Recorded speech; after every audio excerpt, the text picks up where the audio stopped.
meet for Kids Connect, as part of our time together, we worship together. And this is one of the songs, we've got plenty of songs that we worship to, but this is one of the songs that we've been worshiping to and learning together. So it's so good to hear the children, see the children worshiping God together. So here we go. The message is loading. So here we go. It's not loading. Here we go. So children, as you listen to the message today, I'm going to invite you to maybe think about this picnic with Jesus. I'm going to invite us all to think about this big picnic with Jesus. We read that there's 5,000 men, and assumably there's women and children too. So the number is way, way bigger than 5,000. And children, as we think about this story together, in your packs, you will find a picture of this to colour. You will find a word search for you to fill in as you listen. At the back, there's fish that you can make. On the side here, we have a worship mural that you can add to. And over there, there's Play-Doh for you to create the big picnic. All while you're listening. All children, say with me, listen. Oh, that was 2. All children, say with me, listen. Lovely. So while you're listening, there is things for you to do. Because you know what? Kids can do more than one thing at a time. Us adults struggle a little bit more, but the kids, it helps them as they begin to sometimes do something as well as listen. So our scene for our dinner today is a remote place late in the day.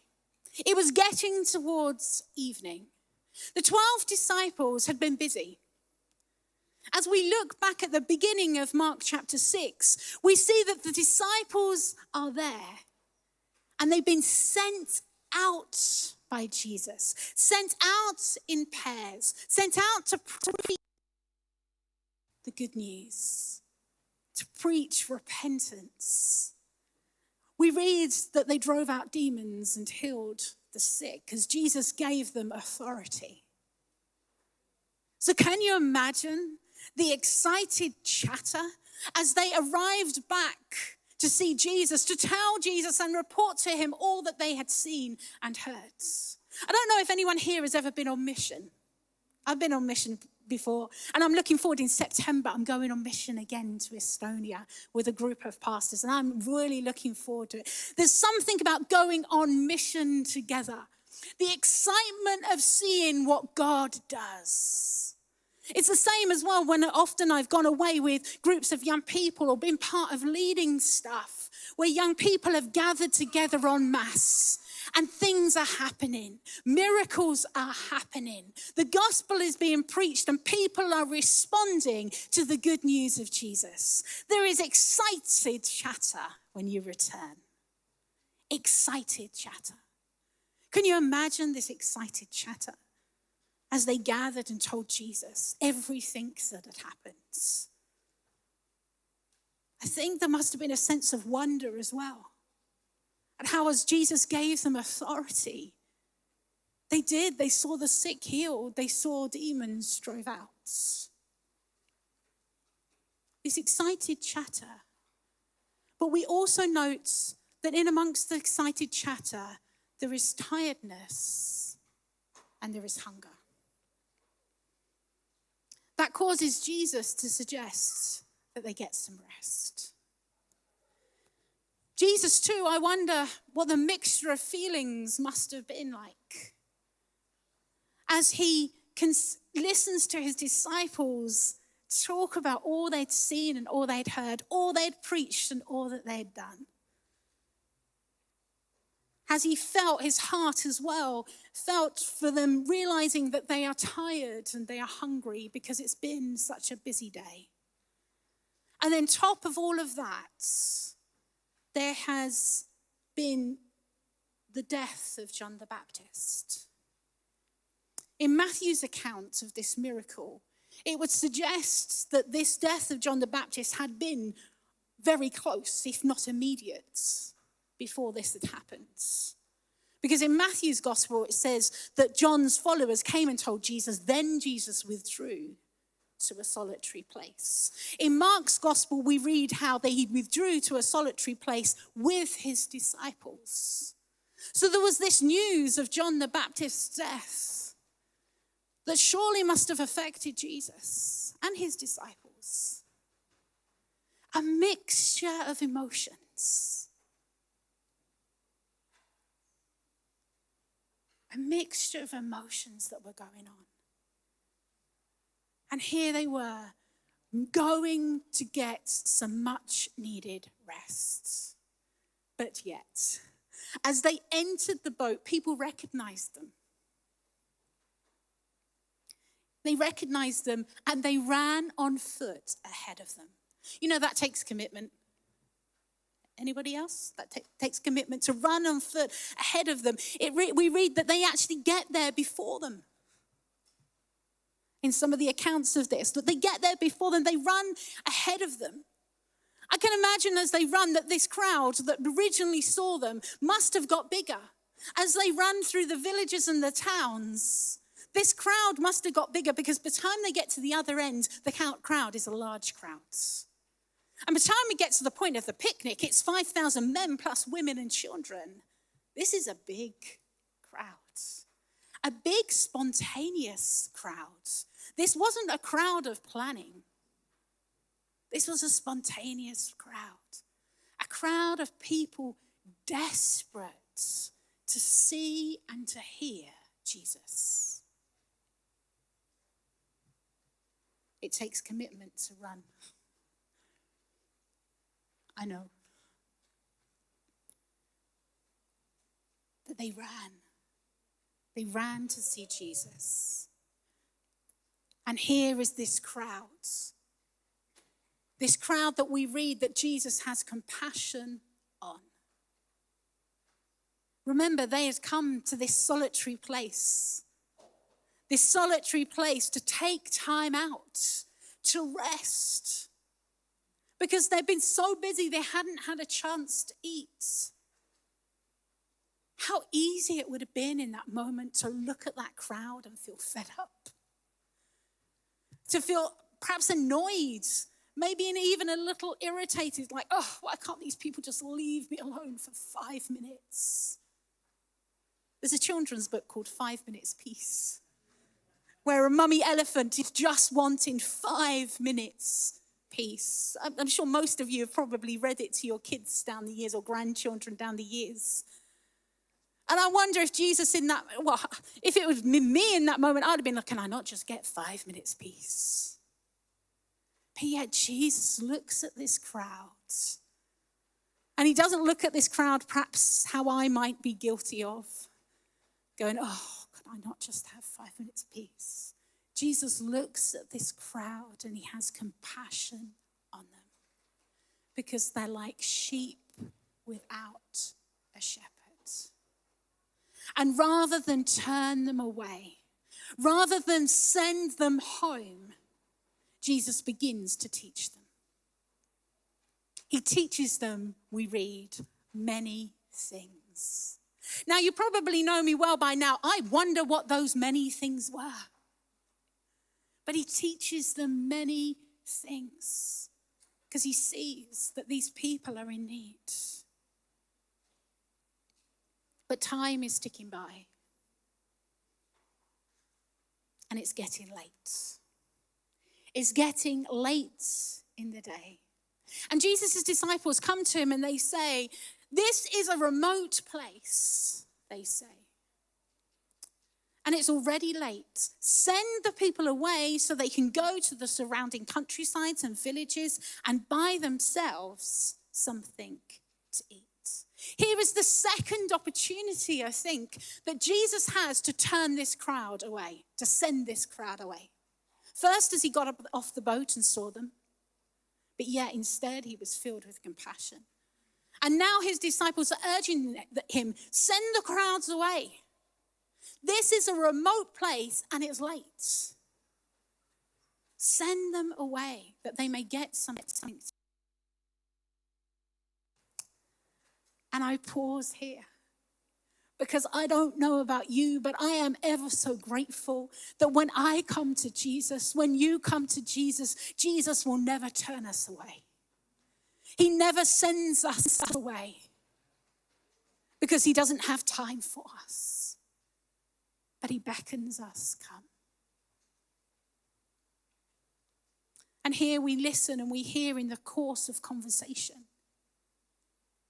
that there are three things we learn, I suppose, about our setting for dinner.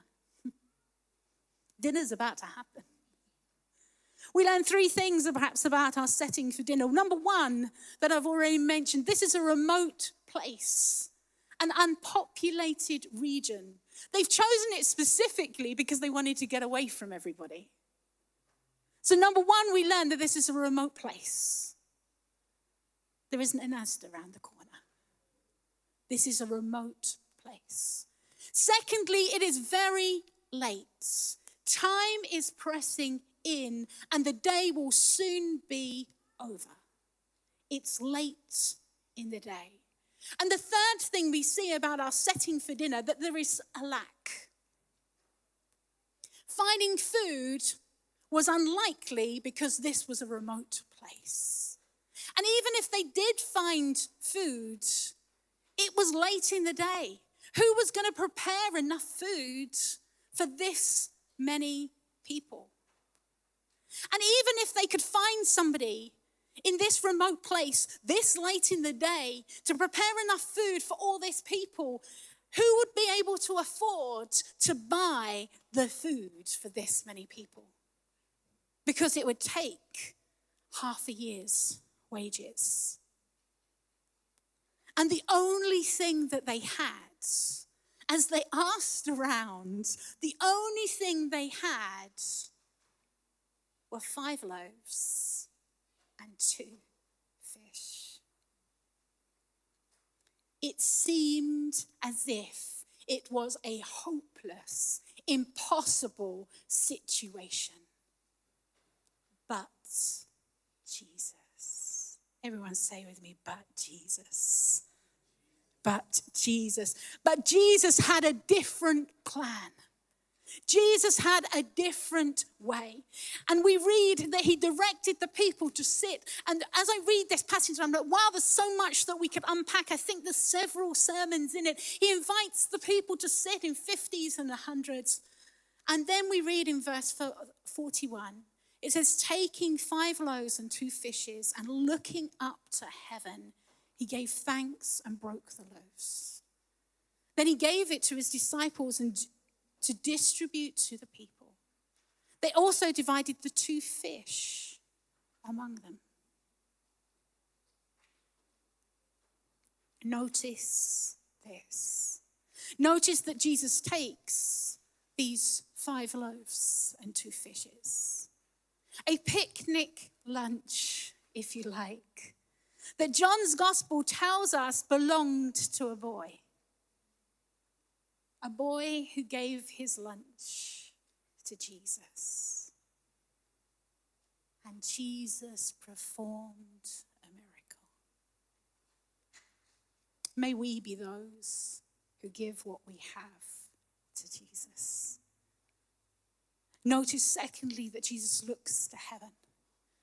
He looks to heaven, his eyes always on his Father. May we be those who look to heaven, because heaven is where our resources, is where our strength lies. Our God, the one who meets with us, the one who does not turn us away, he looks to heaven. And then he gives thanks. He gives thanks. There standing with 5 loaves and 2 fish, with a crowd of 5,000 men plus women and children, he comes and he gives thanks for these 5 loaves and 2 fishes. He could have stood there and go, what am I going to do with 5 loaves and 2 fishes? This is not enough. There is lack in this place. Everybody empty your pockets. I want to see, is there another crumb here? But he doesn't. Jesus looks at these 5 loaves and 2 fishes. What we might think in the natural is a lack. He looks at them and he gives thanks. He gives thanks to his Father in heaven because he is looking to his Father. He is looking to him and he gives thanks. May you and I be those who give thanks to God in every single circumstance. And then Jesus begins, as he breaks these loaves, he begins to give it to his disciples to distribute to the people. And there come the disciples. In that moment, the disciples could have gone, Jesus, what am I going to do with this? As he gave them some bread. But yet we do not read that at all. We read that the disciples went and they gave. May we too be those who are willing to be used by God and obediently do the things that Jesus is asking us to do. And this crowd of 5,000 men, plus women and children, they ate. They did not just eat a crumb. Because even my mind goes from 5 loaves and 2 fish. I'm not sure you could even get that many crumbs. But they did not just eat a crumb. We read they ate until they were satisfied. And then,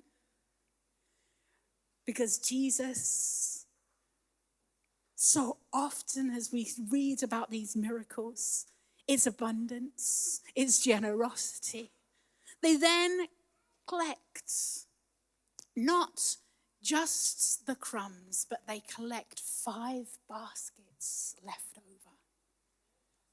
12 baskets, what's this, 5? 12 baskets left over. 12 baskets left over. This morning we believe in a miracle working God. A God that can do miracles. A God that does not turn us away, but invites us to come to him. You know what? There is no place so remote that Jesus will not meet us. Ooh, I don't know about you, but that just hit me. There is no place so remote that Jesus will not meet us. You know what? I don't know why I'm feeling emotional, but I wonder if God is wanting to do something here this morning.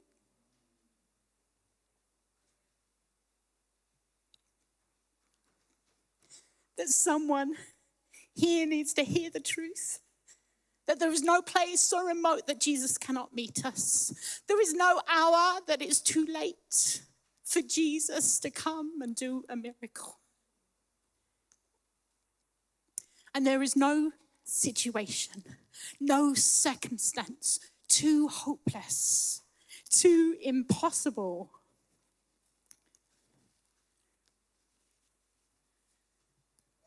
When we do not have what we need, when we're not able because we don't have enough, there is no situation that is so hopeless and so possible that Jesus can't perform a miracle. We need to look to Jesus. We need to look to him. And I wonder, here's my next question, is there somebody here this morning that's in need of a miracle? I don't know what that miracle is, but as I was preparing this message, that question came. Is there somebody here that's in need of a miracle? Because Jesus is the one who is able to do miracles. In the remote places, at the lateness of time, when it feels like things are hopeless and impossible, Jesus is able. And he is in the business of doing miracles.